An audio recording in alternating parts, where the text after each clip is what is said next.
Hey guys, welcome back to the podcast. Today I am joined by Matt. Matt is a long-term friend of mine. We met actually when I was living up in Sault Ste. Marie a long time ago. Matt has recently launched an ice cream business with his wife, and he's also doing a smash burger business with a business partner. We had a great conversation about business, about life, about food, about skateboarding, about music, all that sort of thing. I've been really stoked to kind of see his journey and follow along and see what he's been into. So if you're in St. Thomas, check out Decent Ice Cream or Loud Burgers. And this is my conversation with Matt. All right, St. Thomas, bro. St. Thomas. St. Thomas. How was the drive? It was okay? It was good. Yeah. It was good. Yeah. It's the 401. So Yeah. you just feel like the entire time you're just like gripping the steering wheel, white knuckle, and crying. But like, you get there, and that's all that matters, really, I guess. Yeah. So let's take it back to when we first met, 2019, long time ago. It's actually crazy. Like, yeah, it's what a time. Like, we literally met. I was driving to move to London, and it was like my first time going through Ontario. I stopped in the Sioux at this hotel, and you were the bartender. I was the bartender. And it was like we just had this phenomenal conversation. Like, and that's what really stuck with me. It was just like I was like, that guy was so cool. Like, it was just such a good dude. I felt the same way, man. It was sweet. We just had a lot of commonalities, like talking about. You told me a lot about your friends out west who were doing film and TV stuff, and obviously a love for tattooing and music and all that sort of thing. And so you grew up out west? Where'd you grow up? Yeah, so I grew up in Vancouver. I mean, if you're going to be technical, because all the Vancouver people listening are like, you didn't grow up in Vancouver? Yeah, so I grew up in Burnaby. Cool. And my sister lives in Langley right now. Oh, right on. I went to high school in Surrey, so it's kind of close by. Yeah. But yeah, it was cool. It was like my upbringing was kind of weird. Like we grew up not super wealthy or anything. And so we all kind of, like, my parents worked really hard. Just trying to figure it out. And get by. And just me and my brothers. I got two brothers, older brother, younger brother. Nice. Are they still out there? Yeah, they're still out there hanging out, doing nice. their thing. Great. So. That's great. So, what was bringing you to London that first time? So initially, it was an ex actually of mine, and so we made our way out there. She wanted to be closer to family, and for me, I was just kind of like in a weird place where I had just kind of like lost the dream job, and like was like, oh, what am I gonna do with myself now? And like figuring myself out. And so it seemed like a decision to make to just kind of run away from my problems and move further east. You know what I mean? But there's so much to be learned on that journey, right? Like, and we can kind of dive into. So Matt came with his wife to my art gallery for the first time, which was like such a cool moment for myself and for the business. That was kind of like our launching moment. We're like, okay, go, we're doing this together. It was in November, and I really am thankful that you came to that. That was super sick, man. Like, such a cool. And I think you still have a piece of art, right? Like, you still have one of the prints? Dude, hung up in my living room, man. Yeah, sick. It was huge. That was so cool, man. Like, and like, thank you. I know. Thank you for having us out. That was rad. It was cool. Sick, man. Yeah, I'm glad you had a good time. It was definitely a huge, like, I think about it the same way people plan weddings. Like, it was there were so many elements that had to go into it. Like, I had to figure catering, I had to figure location, I had to figure out guests, I had to figure out a permit, like all these things that I just have never done. And it was cool. Like, I kind of put the idea out there, and I was slowly just chipping away at it. And then once I announced it on socials, I was like, okay, this is my accountability to it. Because there was definitely moments where I was like, I can't do this. There's no way I can do this.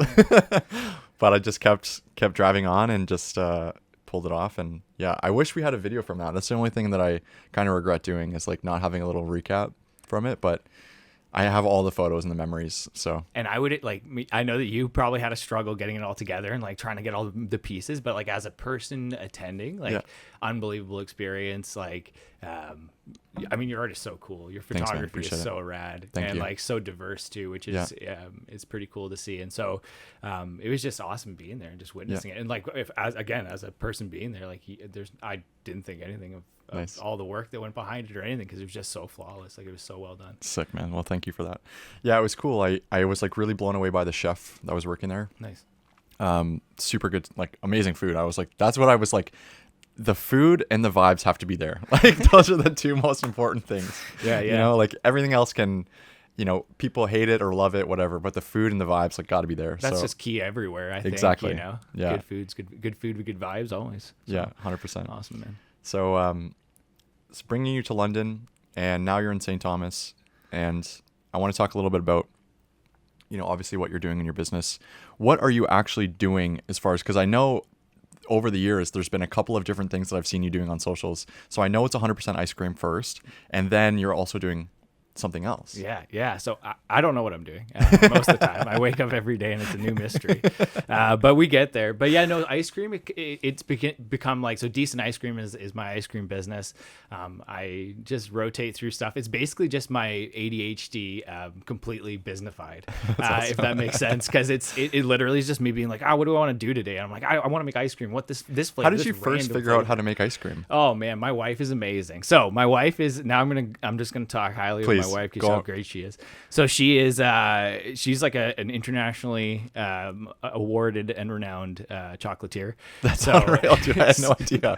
Yeah, Jen's the best, dude. I love Jen. Dude, I met her so briefly, but I was like, wow. And humble and sweet. So that's why you'd probably also never know those things. A lot of people don't know just how talented she really is. So it's her. I just rode those coattails, and she, that's awesome. She taught me how to make ice cream. So what was the first flavor? First flavor ever was jelly donut. Cool. What a cool flavor. Yeah. It's like so like. Yeah, it was like a donut ice cream, and then there was like little chunks of like vanilla and cinnamon sugar like balls in it.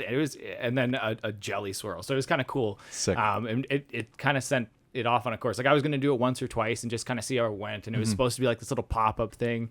And then it kind of just blew Was it up. originally in St. Thomas, or where was the first? Yeah, so my wife owns a chocolate shop called Seed Confections. Yeah. And so it started out of there. Like it was just, we were closed for a time when my wife was diagnosed initially, and the pandemic before that too. But during my wife was diagnosed with breast cancer, and it was during that she kind of was like, hey, like, you know, if you wanted to make ice cream, that'd probably be good to keep people's mind on Seed Confections, that it still exists, that it's still around. Yeah, true. And so I started Decent Ice Cream because I didn't think I was. Where'd you get the name? The name is literally because I didn't think I'd be good at it at all. Like I was just like, it's gonna be decent at very least. Like I'll just make decent ice cream. People are gonna like it. The other actually true story behind it is that we were driving around St. Thomas, and growing up in and around Vancouver and living in and around Vancouver, you're so used to going to these little sort of niche-y shops. And it's like a lot of that is ice cream shops, and there's some incredible ice cream shops in Vancouver. Ernest Ice Cream, for example, is one of the best. And I used to live around the corner from it, and so I remember driving with Jen and just being in St. Thomas and kind of being like, okay, cool, everywhere kind of scoops the same stuff. Like, I wish there was just some decent ice cream. You know what I mean? Some actual, It feels like it's the same in Toronto too, right? Like my girlfriend grew up in Toronto, so anytime I'm there, we walk around and there's just so many amazing shops, and they're just like hole in the wall, one person running it. And I always think of you, and I'm like, man, this is like probably exactly where this like vibe came from. And like, it's sweet that she has that background, because I honestly had no idea. So it's you guys not only have the super technical knowledge, but you have the creativity behind all these different flavors. It's creativity, or just like I think part of it too is like my creative bursts are just like a shotgun blast. So it all comes out at once, and you're like, oh, I hope that sticks. I hope this works.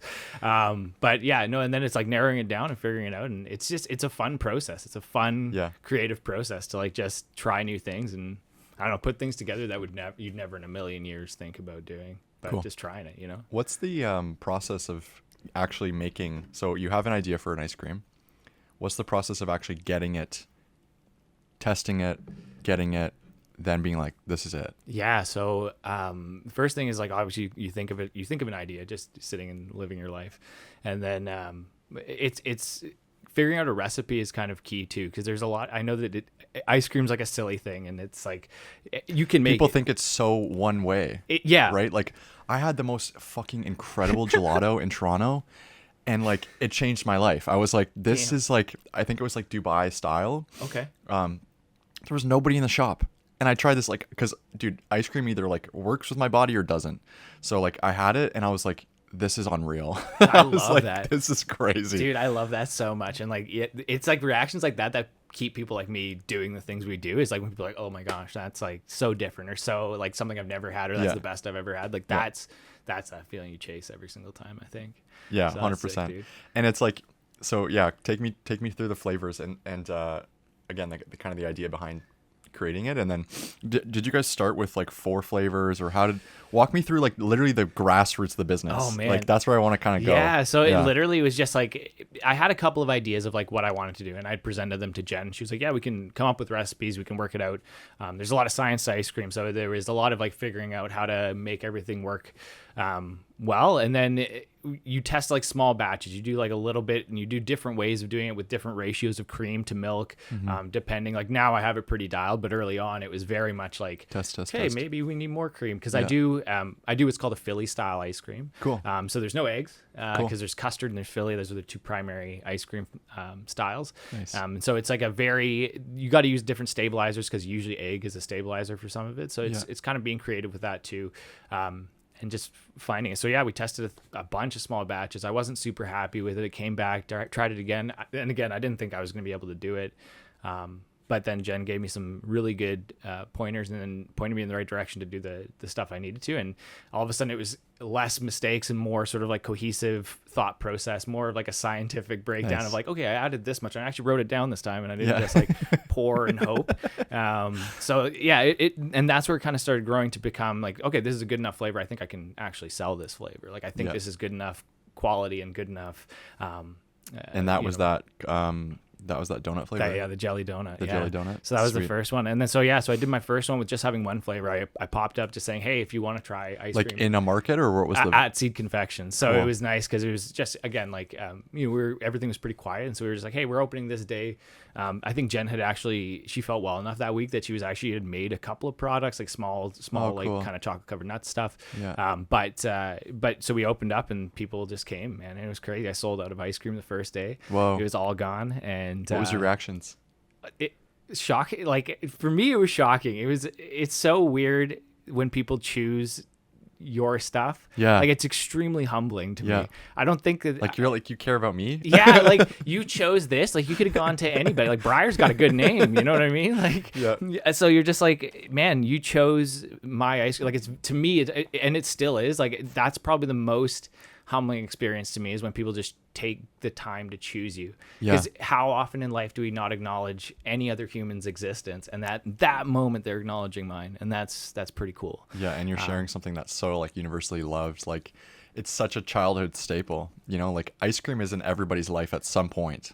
Yeah. Right. Like, so I think that's pretty rad, dude. Yeah, I remember eating like Tiger Stripe and being really upset as a kid. Like that, that was like, those are memories for me with ice cream. But yeah, no, it was cool. And then again, like so it sold out, and people were like, hey, like do it again. So sick. So then it was what 3 was flavors. And what was it? Oh man. So yeah, give me the first.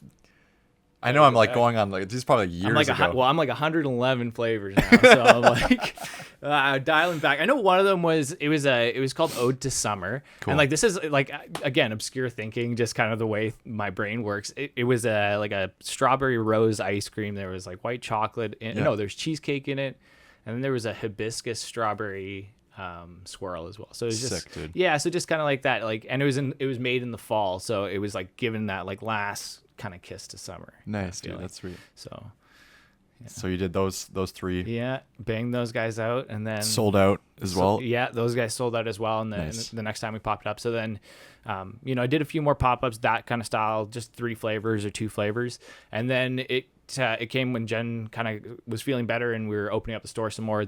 It kind of became like, oh well, we should have this every week. When was this? Oh man, probably a year later. About a year. I did a bunch of random small 24 or 2023.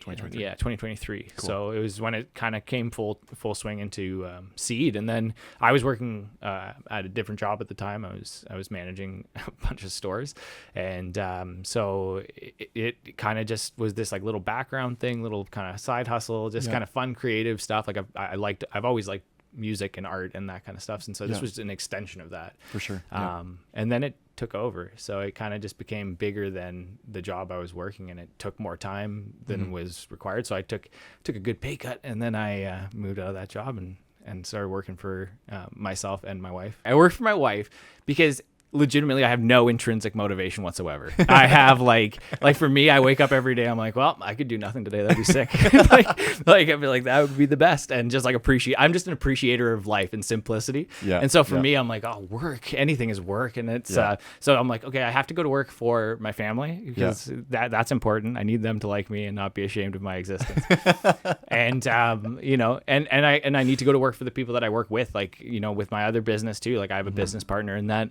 And it's important. Like I show up for him, he shows up for me. So it's that relationship is important, as I'm sure you know. Yeah, I think you're really hitting on some good notes. Like it's, you know, I share the same ideas too, is around like the work thing too. Like just being, I think it's like some sort of, you know, it's a mild depression as well, and you know, some ADHD, and like, yeah, it's just hard to be like, fuck, I have to do this again, you know, especially like if you didn't grow up the greatest, like which I didn't, like it already feels like a fight, you know what I mean? For the first, and you're just like, what the fuck?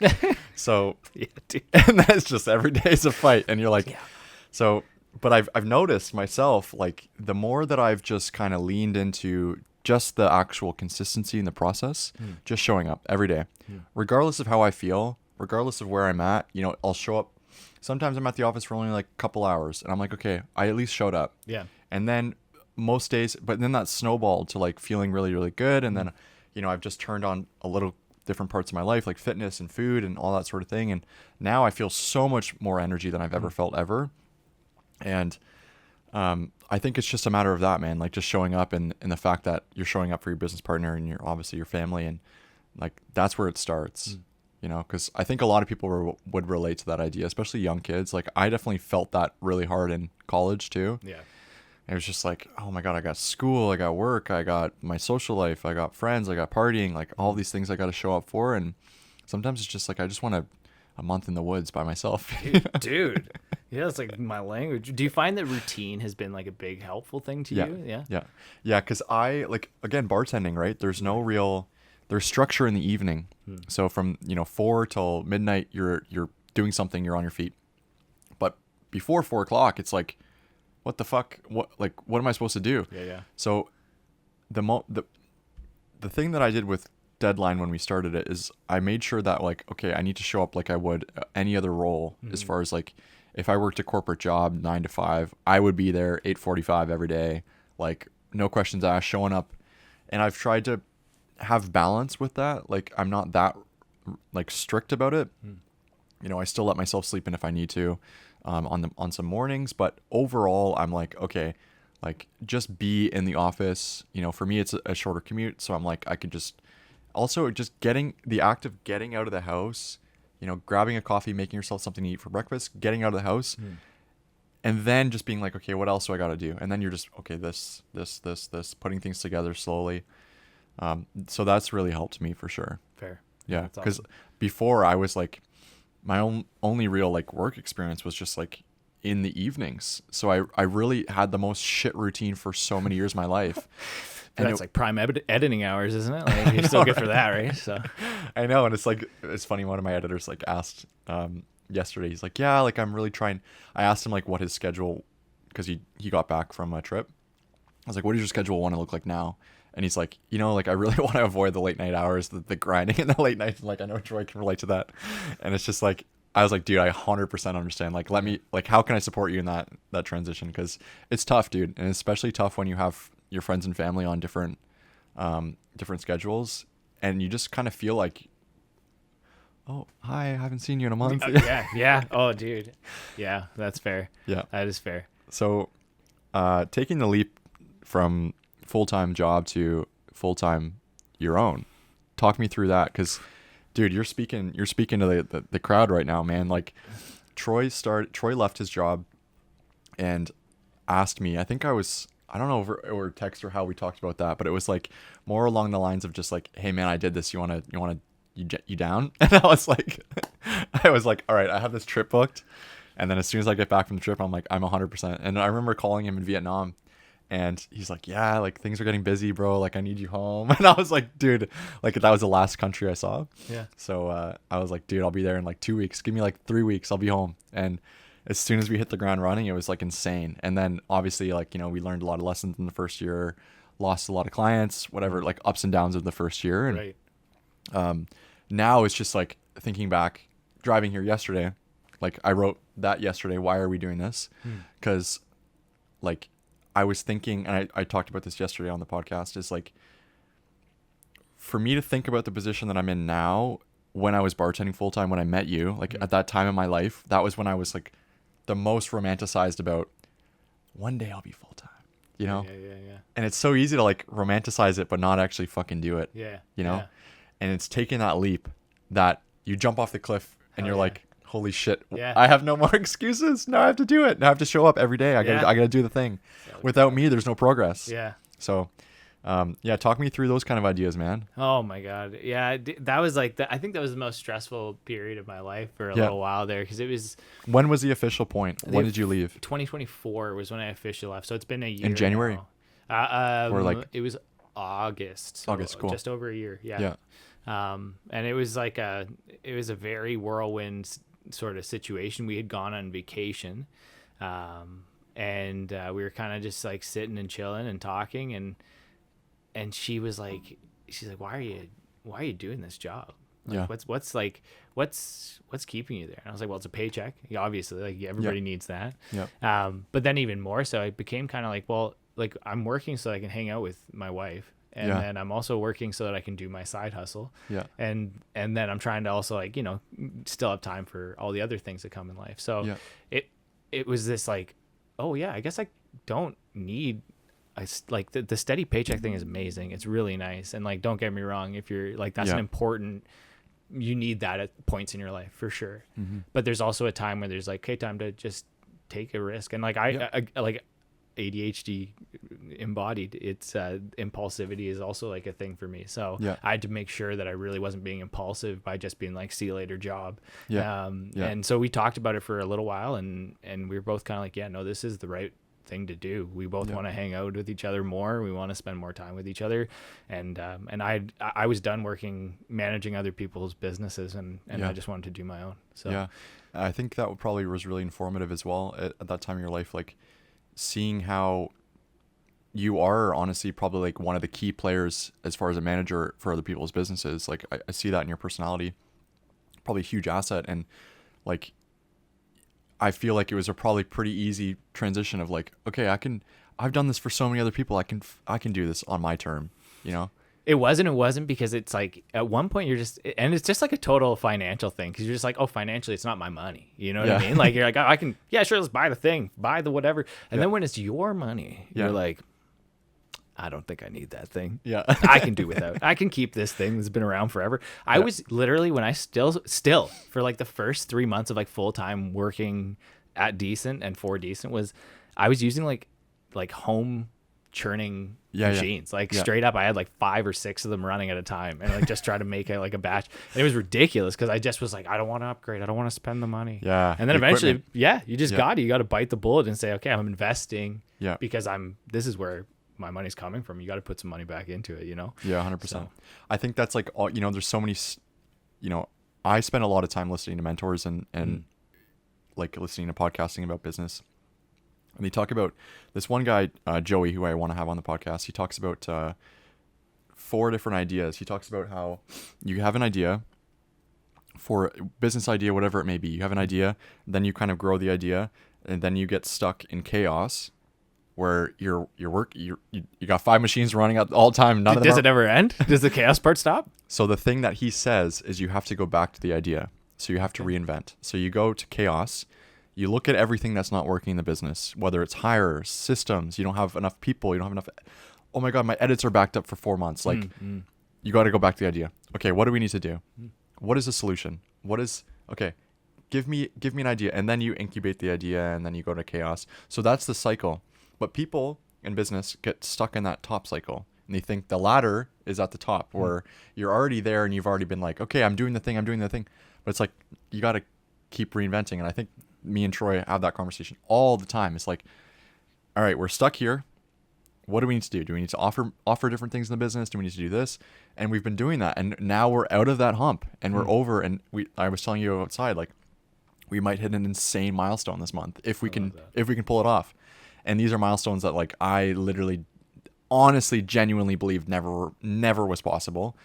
And if that happens, well, this will come out in probably a month and a half. So we'll know by then if we did. Nice, So nice. Congratulations. yeah, woo.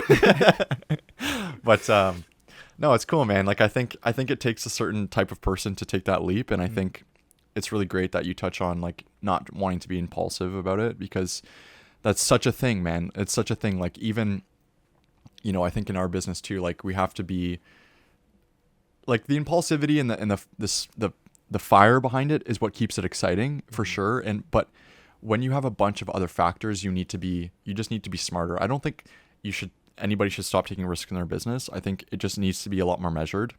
And like, that's the thing with me and Troy, we've been taking risks the whole time. We signed this office lease not knowing if we could make it work, and we have been making it work every month. And it's just like, okay, fucking like, we'll just figure it out. It's just been a matter of that. So where you are versus, where you want to be isn't that far off, Fair. It's just a matter of just keep doing it, just keep chipping away.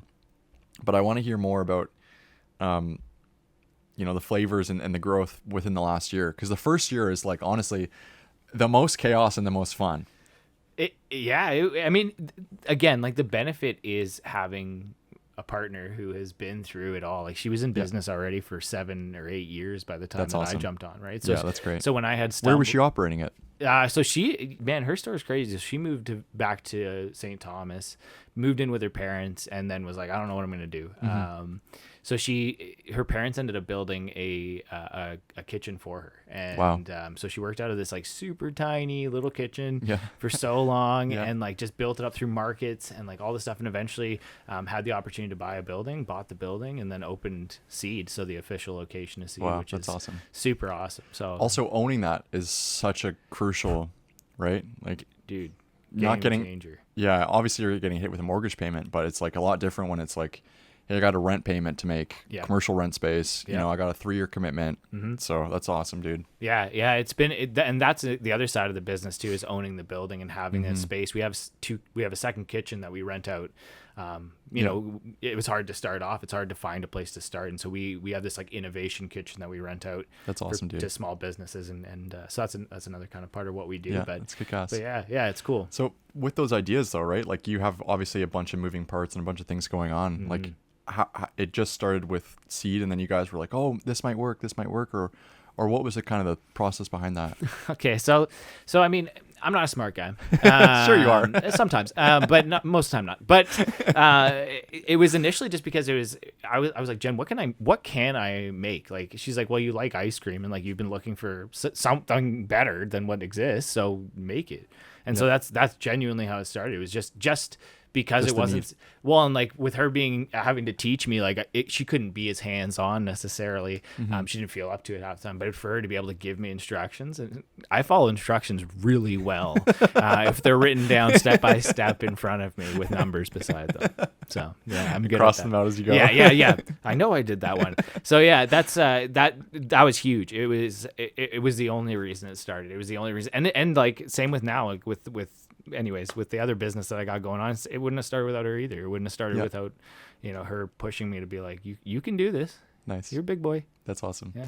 And that's so important, man. I think we were talking, I know, dude, people talk about this all the time, this idea of like having somebody in your corner. Like your wife is going to push you harder than anybody else in your life, probably, in a lot of cases. But they also understand your goals better.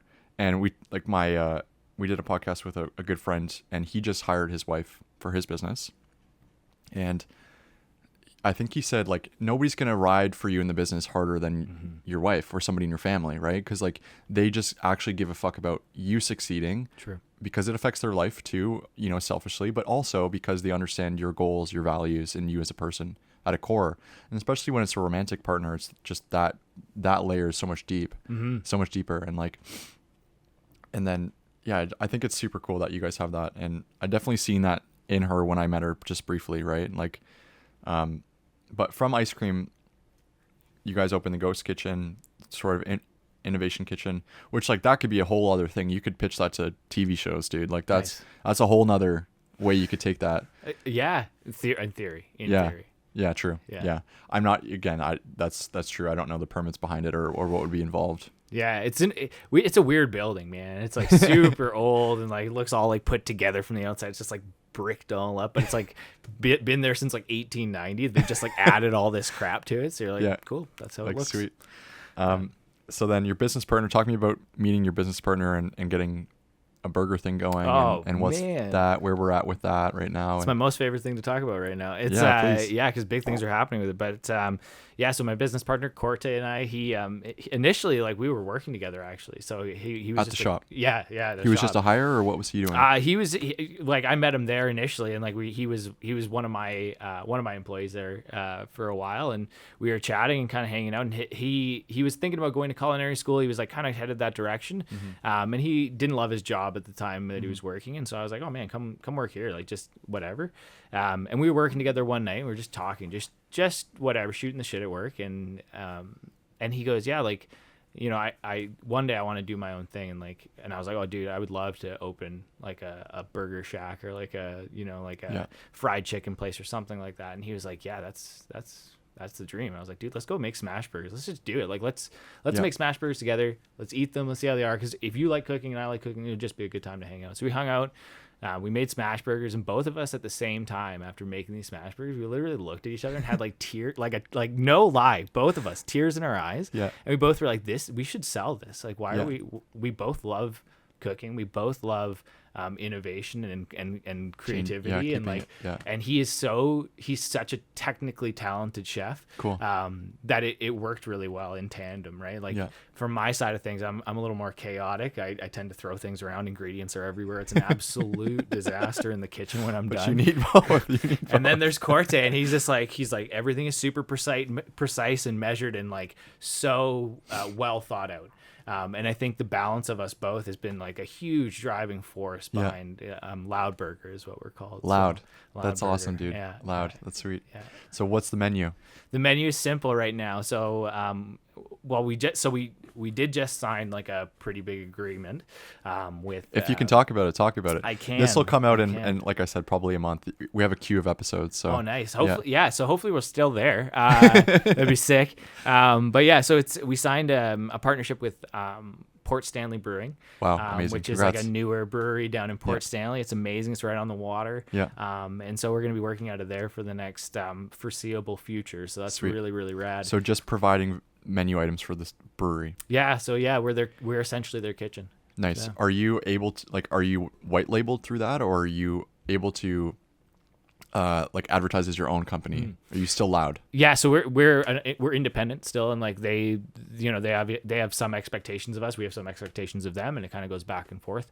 But for the most part, they want us to just be ourselves, and they're cool. Like Ian, the brewer there, is a rad dude. Yeah. Makes great beer, and he's just a good guy to hang out with. So like I think even having those business conversations about like what we expect, it's pretty casual and pretty easy for the most part. It's really nice. That's nice. sweet. Yeah. There's a really cool brewery in Hamilton, Aquanova. Shout out Aquanova. Nice. They do a ton of collab beers, which I've never seen a brewery do before. So they'll I would love to do one with you guys, by the way. So they do a ton of different beers with like different people in the community. So somebody runs a marketing company, they'll do that section. Oh, this is their beer for the week. That's so sick. It's like so like you would never think about it. Like you collab with, Oreo and Coke or whatever, these huge companies, but it's like, it's probably pretty simple to bake out an idea and be like, let's just do a collab beer, maybe 48 can release or whatever it may, like something small batch, like, and I seen that and I think it's super cool. And I think like breweries, kitchen, like I knew we were gonna have a good conversation because like cooking, breweries, like art and music, they all go together. Like the best chefs I've ever met are all they're all a little bit weird, a little bit fucking kind of. That's not nice. A little bit off the ball, and they're just like probably tatted to shit, like and just like, but they're so incredibly passionate about it. Like Josh, like one of I would call him a great friend. He's so thoughtful about what he wants to do in the kitchen, and my dream would be open something with him as well. Like we've talked about it forever, and he just gives a fuck, you know? And it's so hard to find people who give a fuck, and especially when it's like about cooking, you know? Like there's so many cooks out there who are just like the absolute most piece of shit person, and it's like, I'm sure you've seen that too, right? And like it's weird because I think that the big thing, culinary or otherwise, like if you're coming at it from the mentality of like, oh, I just want to start something. I just want to start a business. I want to start a restaurant. I think that's already inherently not the best way to approach it. I think if you don't have a product that is worth buying, then don't build a business around magic. Like that's not, unless you're making magic camp, because then I'll sign up for that shit. But like in all seriousness, like I've seen businesses now, and like especially with this innovation kitchen, there's people that just come and they're like, oh, I want to start a business, and you're like, that's so cool. Yeah. What do you make? And they're like, I've never made. Yeah. And go, oh, okay. Yeah. Okay. And then they get caught in the cycle of like the chaos, right? Then what I was talking about is just like doing it because they think it's what they should do, rather than like at a core what they should do. Like I talk about this all the time. Like as long as you've known me, I've been shooting photos, doing video work. Like this is all I've ever wanted to do, and that's why it's working out, because I like genuinely give a fuck about what we're trying to accomplish. Yeah. And it's like there's something to be said about that for sure. And like I think passion will always drive, you know, productivity in relationships in that way. And you know, there's a podcast, Not a Damn Chance, with Neen Williams, and I forget his first name, but he's a super famous chef. He's got a Michelin star at a couple restaurants before. He's worked at crazy restaurants. And how he talks about stuff, you can tell he's just like, he's so there, you know? He's so there. Love. And like, obviously Neen Williams, amazing skateboarder, really found sobriety and like leaned into fitness and health. And now that's his little thing. And he talks about, you know, how his life has changed over the years. And Brad Leone is one of my favorite guys to watch as well. And like Claire from Bon Appetit as well. And you can tell on camera like who these guys are and like how much they give a shit. And like just like Brad's just like a super out there guy too, but like everyone loves him, man, because he's just like, he's trying so hard to just push the envelope.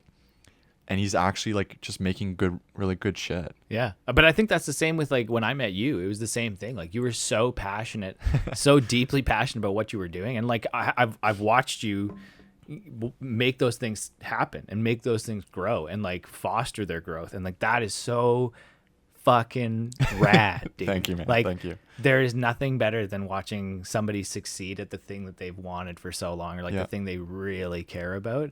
And it's so different. I love it, dude. That's why I wanted to, like you were on my list of initial people to reach out to, because I wanted to, I knew you were doing, I number one, I wanted to hear about exactly what it was, like in depth, right? Right.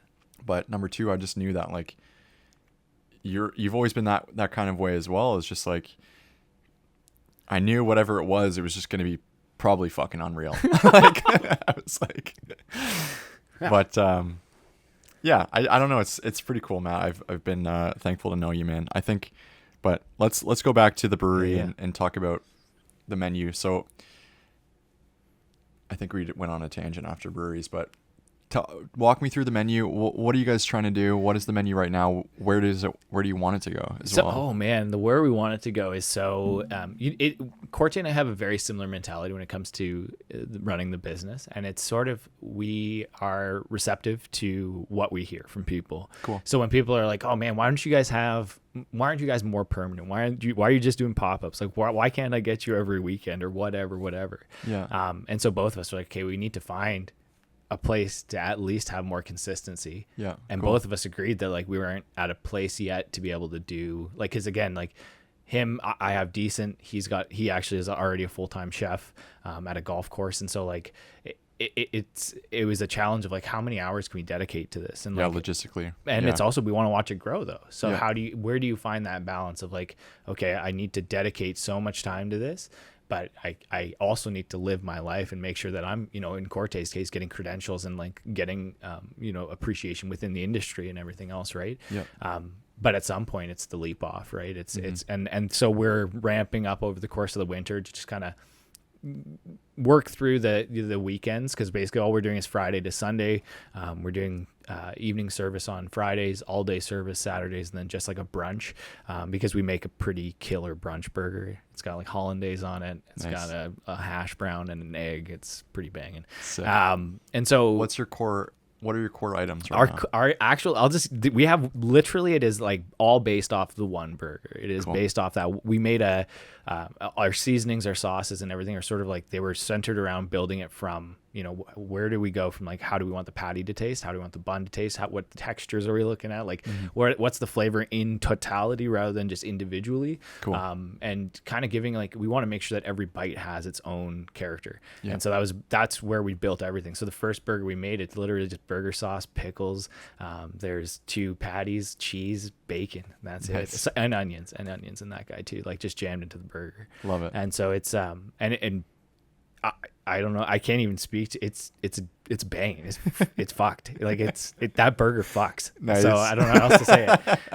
And people know it. Like they come out, we have very consistent people that come out to grab it like every single time, and those people are huge. Again, like back to like being humbled by that, like seeing the same people come out, or like even eat a bite of a burger and then buy a second one, or drive away and then come back to buy 2 or 3 more. Like that is the coolest. Yeah, man, we should do deepest experience. You got to man. come back another day. We got to film a vlog of a burger tour in Hamilton, because there's some kick-ass shit in Hamilton. Hell yeah. But it's so cool, man. It reminds me. So I have a good friend, Aaron, who did the same. Post-pandemic, left the hotel world cooking. Nice. Started a sandwich shop in Port Credit, and neighborhood emporium. That's what he calls it. Love. Small sandwiches. That's it. And then he started doing sandwich and salad, sandwich and soup, then doing take-home dinners, weekly dinners, like all these things. He's just expanded over the years, bought a shop, like just fucking went for it. Love it. And he's like sold out the first summer, just kept selling out. Now he's got like such a roster of people like who come every week, the same. They're buying food for the whole week. It's way cheaper than groceries for these guys. Like some of them work in the trades, so it's just like they don't have the time, right? Mm-hmm. And he's he's at a price point where it just makes sense. Like you literally break down the cost, and like me and Josh have talked a lot about the behind the scenes of it. But yeah, he's somebody that I think you would totally relate to, because it's just like that feeling of getting the same people coming back. It's just like it'd be so cool. It is, man. It's crazy. It is crazy. And like, I think that as human beings, like at least for me, I don't know, I can't speak for all human beings. I'm a weird one, like you said. So it's, I'm just kidding. But I think there's this like whole desire to build community and build like society and be a part of that. I think there's like a huge part of just being a person that wants that. Yeah. And so when you see community start to grow and like you foster part of that growth, it's just an unreal feeling. I think it becomes bigger than what you're making, and it becomes bigger than the business. It's like, this is community. This is huge. You're connecting people. That's a common trait I've noticed with entrepreneurs is like the guy who came on before you. He runs a gym, and that's what he said. I said, what's the difference between what you're doing, in your garage by yourself coaching versus what you're doing now? He's like, the community. The first thing he said was community. So I cry so much more in my garage. It's like the community is such a commonality. So I think it's cool that you've identified that and you've been able to find that, number one, especially in St. Thomas too. Cause like small town vibes, little mixed, but it is like, it's St. Thomas is cool in that you'll find if you do get into a community, it's so diverse, so unique. And like the people are so kind. But it's harder to break into that, like finding your community. At least I found when I initially moved to St. Thomas, it was like, okay, how do I fit here? Yeah. Like, How do you fit in? Yeah. What's my part? Yeah. Yeah. And it's interesting. Like I'm super stoked it's working, because that was always like the thought in my head too. I was like, well, how much demand is actually there? Like physical demand, but it's there, like, and I think I went to a brewery in St. Thomas or around, it might've been the same one that you're at. I can't remember off the top of my head, but I remember it being, I was like, oh, it is kind of cool. It is kind of like, because I think post-pandemic, everybody did hey, where do I actually want to live? Yeah. You know, I think that was a huge moment for a lot of people, especially with the housing prices at the time and all that sort of thing. And I think the remote work just allows people to actually like really think about what they want from their living space and what they want from their environment. And yeah, I'm fucking stoked it's working, man. Yeah. It's been a journey. Like, I don't think it was, I make it sound like super easy and like I'm just like so nonchalant and I don't care, but there's a lot of like blood, sweat and tears in all of it. Like, it wasn't, none of the decisions. Anybody listening who's an entrepreneur will understand. Oh, I hope so. And that's generally the audience I want to speak to on this sort of thing is like, you know, same for us too. Like people are looking at, what we're doing now and like where we're at now. But like, dude, think of the fucking 5 years I was freelancing, the 5 years you were freelancing, trying to figure it out, just make it happen, taking a $500 video project and be like, that was fucking sick. That was it. I made it. And it's like, fuck, dude, now we have payroll. Like, it's like, yeah. So, oh man, that's so wild, dude. I'm so proud of you, dude. Like, I just want to say that just flat out. Like, I'm proud of you, man. You've gone like, again, like in a 6-year span. Like, what a crazy timeline, dude. That's so same with you, Matt. wild. Dude, like I said, I'll probably be there Monday, so I'll message you and carve out some time because I told Maddie that you were coming on today and I was super stoked about it. Hell yeah, dude. Yeah. Hell yeah.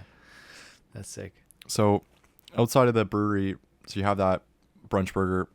How many, like, do you have 3 options right now? 4 options? 5? So we have like, we're running with like 3 I just want to hear that. I'm just like obsessing over the menu. I'm like, I just want to hear everything about the menu. So basically we have like right now 3 burgers. We're working like kind of a 4th right now. We want a veggie option, which is kind of big. Yeah. But yeah, we run it's the OGLB, the original loud burger. And then we have hot and loud. So that's your spicy variety. We made, and every single one has its own sauce. So we've like worked our asses off figuring it out. The sauce, man. I'm like if the burger doesn't have a good fucking sauce, what the hell are we doing? Dude, that's what I'm saying. Get out of here. Yeah. Go home. Don't bother. So that sauce is like, it's actually like, that one is a weird sauce because I made a hot sauce. I made it so flipping hot though. Yeah. And so Corte tasted, he's like, first of all, he's like, it burns my eyes when I open it. And so that's probably not the best. He's like, we need to tone this down a little. So we kind of like worked it, toned it down, and now we have this incredible like smoky, spicy, mustardy hot sauce. It's unreal. That's sick. And then our last one is a newer one. It's called the Cowboy Burger. Nice. And it's a barbecue burger. I think you could probably guess that. And so it's but we take 2 smash burger patties. We put a giant thing of pulled pork in between the 2 patties. Oh my god. We cover it in cheese, and then we put French fried onions on top of that, and then slather that thing in barbecue sauce and pickles everywhere. So that's awesome. Yeah, it's pretty sick. That's unreal. And then, are you doing fries, poutine, onion rings, all that sort of thing too? No, we're at this point. So we're doing sides, and we do our own sides. So we have like a pretty awesome mac and cheese. We have Brock salad. We have like baked beans, that kind of stuff. That's awesome. So it's kind of like the barbecue approach. Yeah. But just smash burger is the item. That's exactly it. And like eventually we would love to offer some sort of like, you know, deep fried stuff and whatever. But you know, at the place we're at, we're kind of just waiting to see kind of what unfolds. Again, like letting our audience kind of tell us what's going on. You know? Yeah, cool. Yeah, and also like at that stage, you still got to work with what you have, right? Mm-hmm. Like fryers are fucking crazy. Yeah, and I'm a definitely like a safety hazard at the best of times. I'm like, what, dude? I'm not even kidding you. Every like any job I've ever had, when it's like personal safety is a component of it, I get like 1 out of 5 every single time. It was crazy, dude. Like I was working security at like a hospital when I was like younger, and they literally were like, okay, yeah, you're really like you're good at this. You're doing great. But you're really unsafe to yourself. Like. Like it's like everybody else is fine. I'll be like, I'll jump on the grenade. Yeah, it's fine. No, like that you failed actually. No, yeah, it was crazy. I don't know. And since then, anything to do with that stuff, I'm like 1 out of 5 personal safety. I think I just have a low threshold for self endangerment. So hey man, you just like pain. I mean, I see you're heavily tattooed. I'm like, you just like pain. Yeah, I endure pain. I don't know if it's I like pain or I'm dumb. Probably dumb because I also took up skateboarding at like 34, dude. And that's like 20 years ago is when the last time I like rode a skateboard. I'm like, yeah, let's do it. I'm like, hey, do you want to know what happened? You're a gym guy, so you'll definitely not appreciate this at all. So really, I was like, man, I hate the gym. I hate it, dude. I can do the routine stuff. I can get Yeah. it done, but I'm like miserable the whole time. Yeah, there. I'm like, I'm and the even same. I've been there. I've been the guy that's like, let's go to the gym. Let's do this all Yeah. the time. I'm Yeah. like, all the protein, Yeah. whatever gains. And now I'm like, oh man, I just don't. It hurts. Everything sucks. And so then I was like, and I'm just not enjoying myself. So I was like, I need to do something. I can't just do nothing. Yeah. And I was like, so I tapped back in. This is actually back to that business idea you're talking about that Joey had come up with. You come back and you reassess. You're like, everything's chaos right now. I hate doing what I'm doing. Yeah. Like, so why is that? And I was like, man, I should just do something I enjoy. Yeah. Cool. Like, and so skateboarding just came back because I love it. Yeah. So Nice. That's awesome. Kill it. Broke my ankle. Broke my elbow. No big deal. Same year. Let's go. Season's almost over. What were you trying to do? Oh, just skateboard? just normal. Just be a guy that can skateboard. I don't know, man. Like, I'm not good at it. Let's be honest. Dude, it's a tough. I know. I think about it still. Like, growing up, that was literally all I was obsessed with. Like, that's how I got into video. My friend Cody was sponsored, so we would just like film sponsor me tapes all the time. That's so sick. Just like keeping relevant, right? And yeah, I would say the best I got was when I was probably like 2018 was probably like when I was most dialed, like, but just like, not 2018, when I was like fucking 17. Nice. So long time ago as well. But I got bullied in college for skating. Like, people made fun of me and shit. And I was like, what, you guys are all fucking weirdo. Like, what the hell do you mean? Yeah. Anyway, so that was a whole nother conversation. So I kind of like fell out of it, got really into snowboarding. Should we find them? Where are you? Yeah, I'll find you. I just think they're jealous, bro. Probably. But I just got super into snowboarding, and then like, Oh, hell yeah. so that's been my favorite thing, because like all the things I like about skating is like the cruising, the feeling of it, and that's like all what snowboarding is to me. Like listening to tunes, just like bombing a hill, and Dude, let's go, man. yeah, anytime, bro, Dude, anytime. Oh my god. Troy's sick at snowboarding too, so we Hell can go. yeah, Yeah, Troy. we'll make a little vlog. Dude, I'm in. I'm in for that, dog. Sweet. And then I've tried surfing as well. Surfing's cool, super gnarly though, like super like just for the risk. That's where I'm like, the risk to reward ratio is not there. Like skateboarding is still like, but I was thinking about that the other day. I was like, there's a little skate park by my house. I should just go and just just get back current, because I can still like do tricks, whatever. Like, but I should still like, I should get my legs back. But then I'm like, what if I break an ankle? What if I like properly fuck my shit up? Like, It sucks. that's gonna really fuck my life Dude, it up. really sucks, actually. Like, I'll tell you. And, like, nobody's happy with you when you do it. Like, everybody feels bad when you're a kid and you hurt yourself. It's like, oh, poor guy hurt his elbow. Look at, and then you go to school and everybody, like, signs your cast. When you're an adult and you just break a bone doing something like skateboarding, people are like, wow, you're dumb, dude. Like, what the fuck? You have a life and a job, and, like, people rely on you for that. And I'm like, yeah, sick. I was trying to do a cool 50-50 on my front side. You don't get it. If I pulled it, it would have been sick. I know, it's so funny, man. Like that, I feel like I've met people over the years.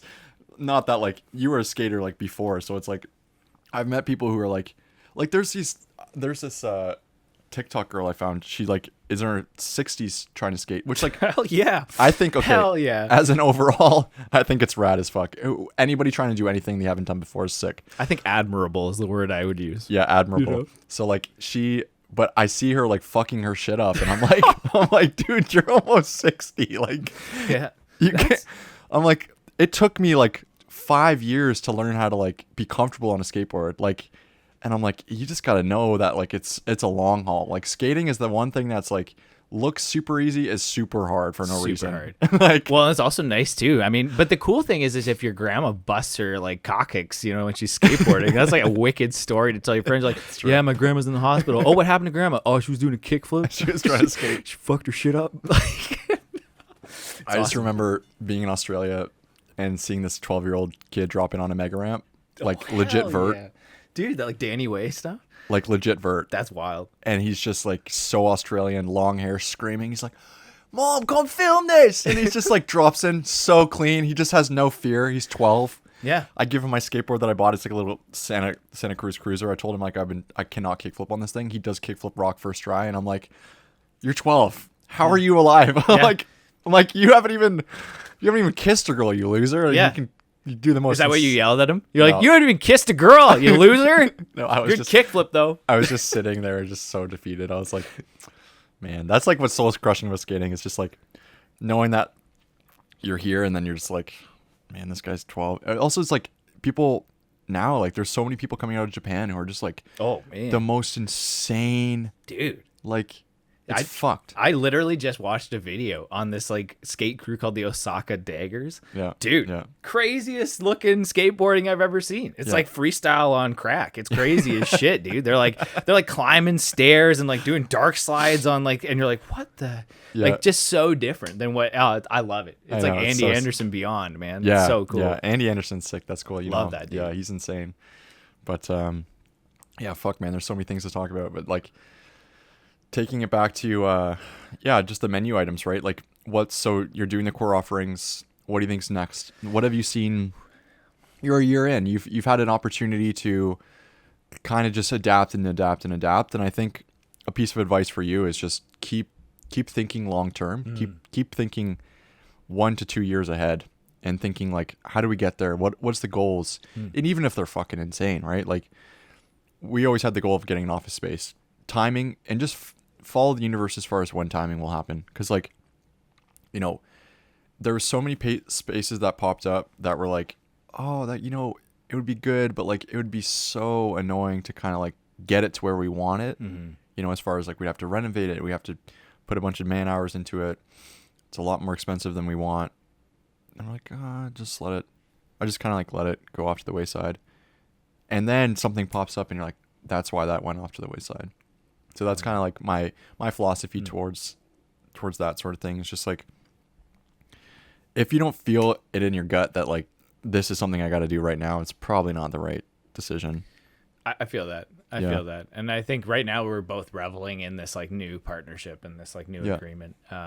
That'll now be a month and a half old, but like, I think that's right now. It's just the recoil from that and just like seeing like kind of cool. Where do we go from here? And I think we need to see like for us, like I have dreams of the next couple of years. Corte does too. Where it's sick. And you know, like it's one of those weird things that like, you know, when you don't want to speak it out loud, but you do at the same time. You're like, this is what I want, but it's also like, I've learned that too, is you really should. You should tell people what you're trying to do. Yeah. Like, because you never know who's listening, number one. That's fair. Number two, you don't know who potentially could support you with that. Like the amount of times where I've just been like, oh, I'm trying to do this. And they're like, oh, I know, talk to this guy.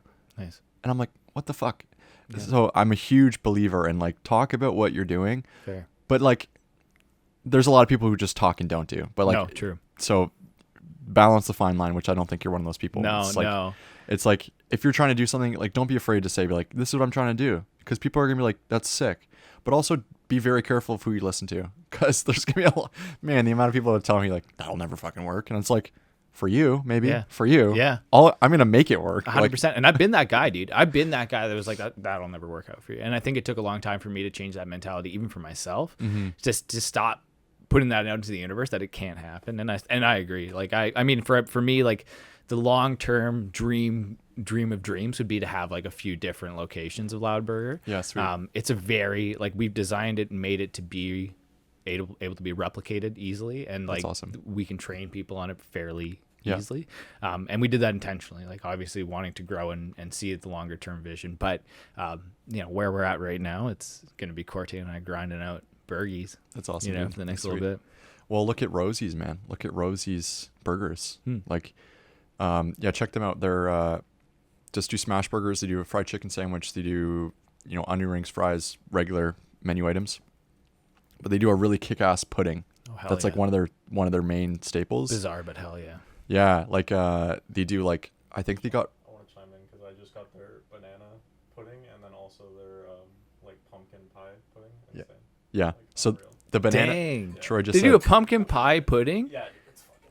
That's so fucked. It's so Yeah. good. And it has Damn. It's got like cookies on top, so it's like a crumble. Yeah. Stop it, dude. Yeah, they're in Burlington, bro. I'm already You should erect. check them out. You should check them out. So they started in Toronto. So I met the guy's father. Like, so I was at this networking event, and this guy's in marketing. Shout out to you, Brian. If you're listening, you're probably not listening. But he's like, "Oh, those are my sons." I was like, "You're joking." So like they started in Toronto, started one shop, opened another location in Toronto. They opened Hamilton and Burlington. Oakville. Like now they're just like, because it's the same formula, rinse and repeat, buy a building, find a building, exactly. And these kids are young kids, and they're hungry, they're still working, they're still active, like in the business. They're not just like fucked off, you know, and took the money and fuck off. Like, Yeah. But they do like a really cool, banana pudding is what they got super famous for. I love that. Yeah, they're in Burlington, Daryl. They're like right down the street. Dang, dude. Yeah. That's wild, actually. Okay, big shout out for them. That's huge. Yeah. And that's such a cool, like, I love hearing the stories of like these like sort of grassroots based. Yeah. I mean, like it is cool. It's cool and it's encouraging to see because it's like a case study, right? It's like, this is like, hey, this is actually possible. And I think I was saying this on the last episode is like, books are interesting as hell because he was talking about books, how he reads a lot. Like, if you are trying to do anything, it has probably been done before. Mm-hmm. So at least you have some sort of idea or confirmation that, hey, I'm not fucking fully insane. I could do this. And it's just a matter of how do I want to do it on my terms? Right. You know, and like, how do I want to do it with my little tweak? And it just comes down to the menu, man. Your menus are unique, right? Like a lot of people aren't doing it. I've never heard of those items specifically, right? Yeah, it's a trial thing, and like I think too, it's you got to stick with the product. You got to know your product, and you got to know what you're putting out, right? Yeah. Like, so I think that's where it all just boils down to is you're like, okay, is the product worth selling? Mm-hmm. And that's all. Like, 100%. If you can and can't. Yeah. So yeah, and I know they're trying to expand out west as well. That's sick. Rosie's, and like we were talking a little bit about. I said like, what do you think the biggest challenge is? And he was just telling me. I would love to meet his sons, like, and talk to them on this kind of format. But as long as you can find a day-to-day manager who gives a fuck the same level as you, mm-hmm. that's the only missing piece. Because once you have the menu, you have the process, you have all that stuff dialed, everything else can be automated. You can put in all these beautiful systems. True.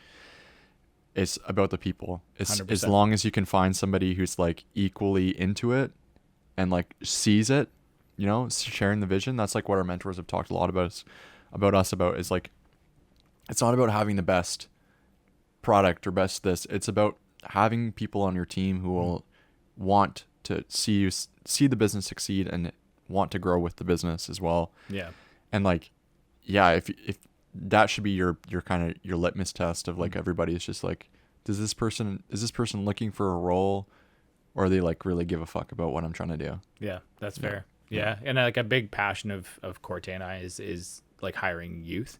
Yeah. That's something that we really want to focus on and like really want to drive home is like having a certain number of youth working and like just giving those skills and opportunities because there's so few jobs out there right now for like young people to actually get. Yeah. But smashing burgers, any teen can do, you know? Yeah, exactly. It's encouraging. Yeah, we kind of had the same idea, man, behind what we're doing here. Like, you know, I had a really hard time trying to find a studio that would even interview me, let alone give me an opportunity. Right. And I just got kind of fed up after like applying forever. I was just like, I have a portfolio. I've done paid gigs. I have these, you know, diplomas. Like I should be at least considered. Yeah. Give me a phone call, man. Fuck. Yeah, anything. So I got really discouraged, and that's why like when, you know, me and Troy talked about forever doing our own thing. And, you know, the moment that I wanted to have with the guys that we're working with now is just like giving them an opportunity to come out of school and have something that's legitimate. And we've been working with the same guys for almost a year now, like probably longer, and just been super valuable, dude. Like shout out to Liam and Nico. Like I was literally thinking this driving here. I'm like, dude, I just want them to like I want them to stay with us forever. Like that's my goal. That's so nice. I You know love what that. mean? Like, Yeah. So I definitely relate to that, Matt. And also like on a business note, there's so many amazing grants and funding opportunities for hiring youth. And I'll send you some stuff. That'd be sweet. I'd love that. Yeah. Yeah. Cause again, like it's both of us, he's been working since he was like 15 and same with me. Like both of us had the opportunities. We had, you know, skills coming into the workforce that were not necessarily related to what we were doing, but at least we had something. Mm-hmm. And I think that every little job opportunity gives you like a little bit of that extra growth piece, you know? Yeah. 100%, man. Yeah. So what's next? What's next for you, man? For decent, for burgers, for what are you thinking? Well, yeah, I mean, more more opportunity to shut out anything still you're more, trying to still work more on. decent stuff. Like I still got more flavors coming out all the time. Still working that, and then burgers like October 17th. So this will be well out before then, or after then. But it is our opening weekend, and That's awesome. And so that's going to be pretty huge, and like it's coming up quick, obviously, and like just trying to get stuff together for that, and then just see where it goes. Like I think that in a circumstance like this, like the leap is saying yes to doing this, and then the baby steps come after that, where you're like, okay, let's see kind of how things go again, right? Like let's reassess after and move forward. So that's kind of the focus right now, and then hopefully one day go on vacation. Nice. That's awesome. The dream. So where can people find you? Where do people want to follow you? How do they get involved if they want to get involved? Nice. All those things. So at Decent Ice Cream is probably the easiest way to get the ice cream stuff. At It's Loud Burger on Instagram. Both of them on Instagram. Love it. Yeah. I'm very simple. I don't know how else to advertise. Well, let us know if you ever need marketing help, man. We Hell can definitely talk about that stuff. Like we got assets for everything. So just let us know. Right on, dude. Appreciate that. Matt, thank you so much, man. It's such a pleasure. Such a pleasure as always.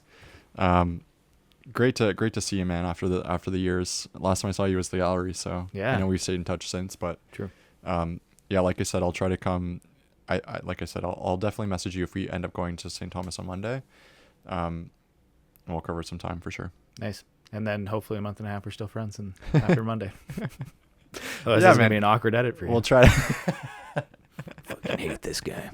We'll try to. I'll see what's going on that opening weekend too, man. Yeah. Because it's not that far from where we're at, so I'll definitely try to make it out if I can. I would love that. It's the whole weekend as well, right? Yeah. Okay, 17th, cool. 18th, 19th. Cool. I think that's when we're doing a 48, but I think I can carve out the 18th. Okay. So cool, man. All right, brother. Looking forward to it, man. All right, Maddie. Thank you so much. Thanks for coming on, guys. Good to see you, dude. All right.